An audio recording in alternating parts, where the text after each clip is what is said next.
Perkenalkan, nama saya Felix Susirawane dari Fakultas Ekonomi dan Bisnis, jurusan Manajemen angkatan 2017, kelas AB reguler. Di sini saya akan mempresentasikan hasil kerja saya, yaitu dalam bentuk PowerPoint berjudul Manajemen Keputusan Berisiko, yang terdiri dari slide yang menjelaskan tentang pengertian manajemen risiko, terus komponen manajemen risiko, yang ketiga jenis-jenis manajemen risiko, dan yang terakhir yaitu kesimpulan. Oke, kita masuk saja ke slide yang pertama, yaitu pengertian manajemen risiko.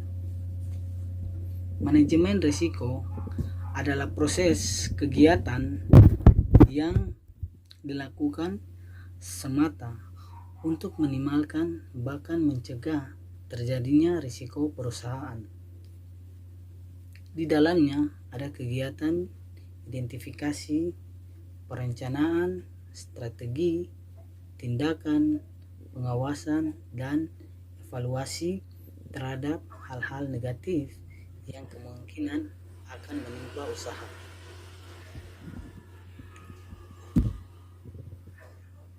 Yang berikut kita masuk ke komponen manajemen risiko. Komponen yang pertama yaitu lingkungan internal. Lingkungan internal maksudnya adalah segala risiko yang kemungkinan terjadi di dalam internal perusahaan. Yang berikut komponen penentuan sasaran.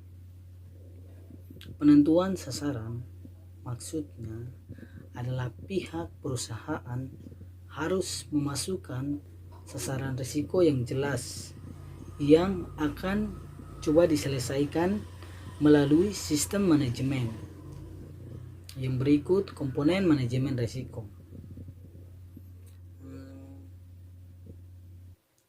Yang berikut komponen identifikasi peristiwa.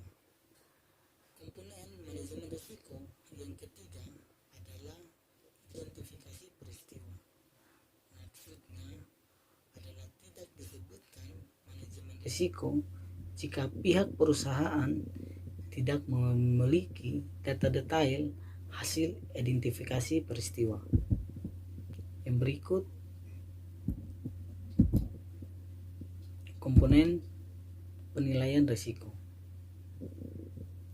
Kemungkinan sebuah organisasi, perusahaan, ataupun bisnis untuk menilai sebuah kejadian atau keadaan dan kaitannya dengan pencapaian tujuan perusahaan atau bisnis tersebut. Yang berikut komponen tanggapan risiko. Tanggapan risiko, respon atau tanggapan tersebut bisa dalam bentuk yang pertama menghindari risiko, terus mengurangi risiko, terus memindahkan risiko, dan yang terakhir menerima risiko. Kita masuk ke komponen aktivitas pengendalian. Aktivitas pengendalian risiko ini antara lain yang pertama pembuatan kebijakan dan produser, terus ada delegasi wewenang, berikut pengamanan kekayaan perusahaan, terus pemisahan fungsi, yang berikut supervisi. Kita masuk sekarang ke komponen informasi dan komunikasi. Aktivitas ini berfokus pada identifikasi informasi yang menyampaikannya kepada pihak terkait melalui media komunikasi. Terus ada komponen pemantauan atau monitoring.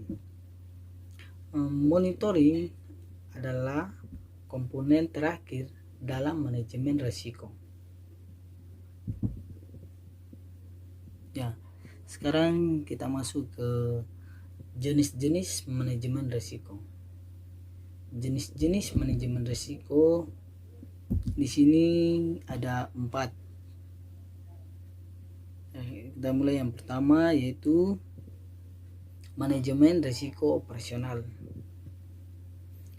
Manajemen risiko operasional adalah manajemen risiko yang didasarkan pada terjadinya permasalahan-permasalahan usaha yang muncul akibat faktor internal.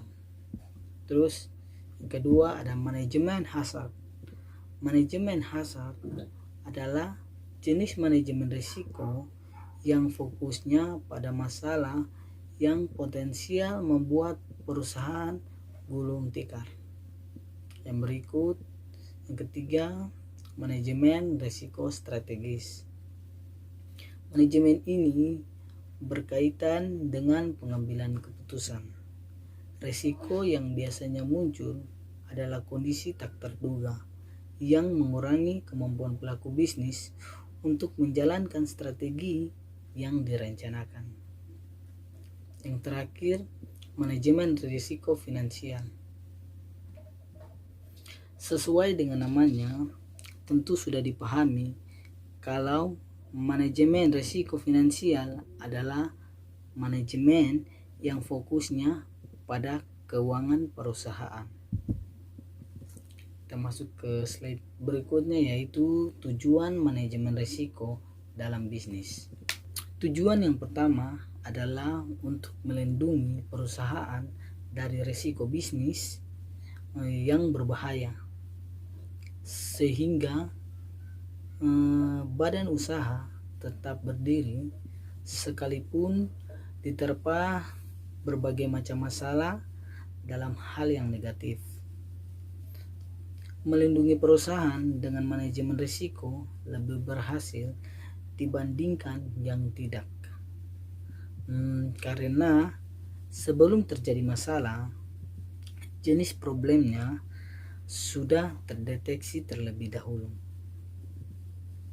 Ya, terus untuk membantu pembuatan kerangka kerja dengan adanya manajemen risiko, tentu solusi atas masalah perusahaan bisa ditemukan. Nah, untuk aktualisasinya tinggal dibuat saja kerangka kerja yang sesuai dengan solusi tersebut. Ini alasan mengapa manajemen kerja bisa membantu pembuatan kerangka kerja. Dengan alasan ini pula, kebijakan yang menyertainya juga bisa diputuskan dengan segera. Sebagai peringatan kewaspadaan, ya, ada sebagai peringatan kewaspadaan. Dengan dilakukannya manajemen risiko, tentu segala hal buruk yang bakal muncul akan terdeteksi. Maka dari itu bisa dijadikan bahan untuk tetap waspada dan hati-hati dalam mengelolanya. Bisa dibayangkan jika tidak ada manajemen risiko, tentu hal buruk akan terjadi begitu saja, karena tidak ada kehati-hatian dalam bekerja dan semua karyawan bekerja tanpa memperhitungkan risiko yang ada di dalamnya. Ya, sekarang kita masuk ke yang berikut, itu untuk meningkatkan kinerja perusahaan. Ya, di sini untuk meningkatkan kinerja perusahaan, untuk membantu meningkatkan kinerja perusahaan dengan menyediakan informasi tingkat risiko yang disebutkan dalam peta risiko atau risk map. Hal ini juga berguna dalam pengembangan strategi dan perbaikan proses risk management secara berkesinambungan. Kita masuk ke berikutnya. Slide berikutnya itu sosialisasi manajemen risiko. Ya, di sini ada sosialisasi untuk membangun kemampuan individu maupun manajemen untuk mensosialisasikan pemahaman tentang risiko dan pentingnya risk management. Ya, itu untuk sosialisasi manajemen risiko. Ya, yang berikut untuk mendorong manajemen agar proaktif. Untuk mendorong manajemen agar proaktif itu kita dapat mendorong manajemen agar bertindak proaktif dalam mengurangi potensi risiko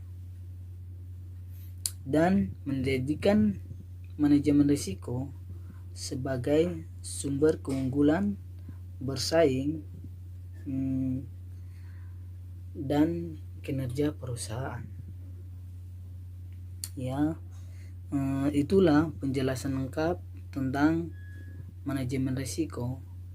Sekedar saran, silakan dipelajari bab ini. Jika Anda ingin membuka usaha dalam bentuk perusahaan, dijamin Anda lebih siap bertanding atau tanding gitu ya, dibandingkan yang tidak menjalankannya. Oke. Yang terakhir yaitu kesimpulan. Ya, di sini ada kesimpulan. Kesimpulan ini setelah kita mengetahui pengertian manajemen risiko secara mendalam, sekarang waktunya kita mengaplikasikannya dalam bentuk pengelolaan risiko pada suatu usaha. Adalah suatu keharusan, ya, terutama di zaman sekarang atau di saat ini. Semua berubah dengan cepat, ya, semua berubah dengan cepat. Jika kita tidak bisa mengelola risiko dengan benar, bisa dipastikan bahwa bisnis kita dalam bahaya, ya. Itu jadi ini sedikit penjelasan dari saya atau kerja saya dalam bentuk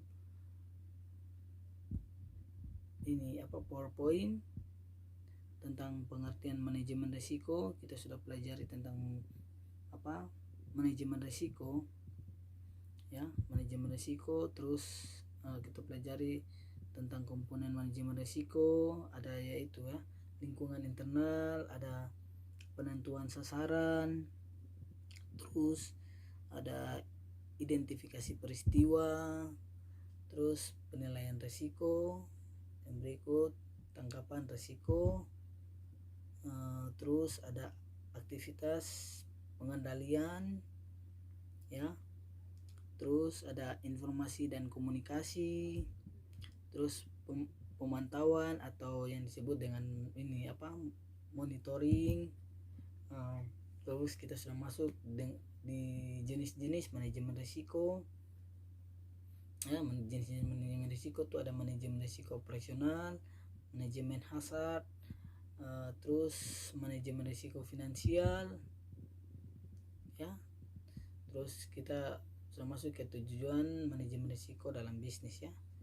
Ada tujuan, terus untuk membantu pembuatan kerangka kerja. Berikut jenis-jenis ini manajemen risiko yang tadi saya sudah jelaskan. Ada manajemen risiko operasional, manajemen hazard, manajemen risiko strategis, terus manajemen risiko finansial ya. Terus tujuan manajemen risiko dalam bisnis itu ya tadi ya, membantu pembuatan kerangka kerja ya, meningkatkan sebagai peringatan kewaspadaan, meningkatkan kinerja perusahaan, terus sosialisasi manajemen risiko, terus mendorong manajemen agar proaktif ya. Sekian dan terima kasih penjelasan hasil kerja saya.